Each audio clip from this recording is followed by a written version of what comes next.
Nagwagi si Ryan Garcia matapos na patumbahin ng 3 beses si Devin Haney sa kanilang pagkaharap sa New York. Kuha ni Garcia ang majority decision pero hindi ang WBC Super Lightweight dahil ito ay overweight sa weight limit. Sa simula pa lamang ng laban ay naging agresibo na si Ryan Garcia kung saan napatumba si Haney sa ika-7 round at naulit pa ito sa ika-10 at 11. Si Garcia ay mayroong 25 panalo, isa ang talo na mayroong 20 knockouts habang si Haney ay mayroong 31 panalo at isang talo.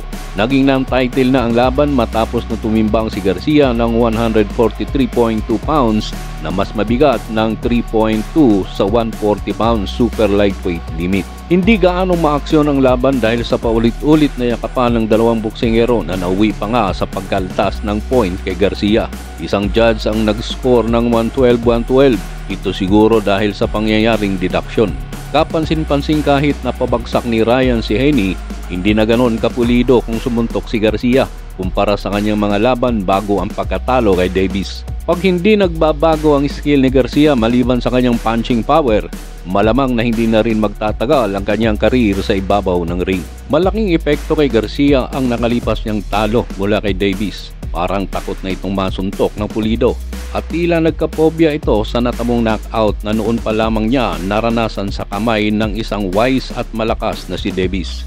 Sabi nga ni Davis, hilaw pa si Garcia sa mga dekalidad na laban kaya malabo talaga itong manalo sa kanya kahit magkaroon pa ito ng rematch. Gumagamit na rin si Garcia ng style na tinaguriang shoulder roll na hindi naman niya nagagamit ng tama at pangit pa nga para sa kanya. Matatanda ang eksperto dito sa shoulder roll ang wala pang talong si Mayweather dahil sanay ito sa ganitong style pero hindi epektibo para kay Garcia. Nakapansin-pansin na 2 beses na niyang ginamit sa kanyang huling 2 laban.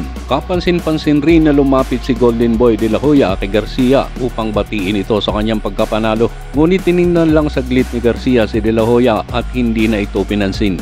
Mukhang may sama pa rin ng loob ang nagwaging si Garcia sa kanyang amo dahil sa nakaraang palitan ng manghang na salita pagkatapos matalo kay Davis.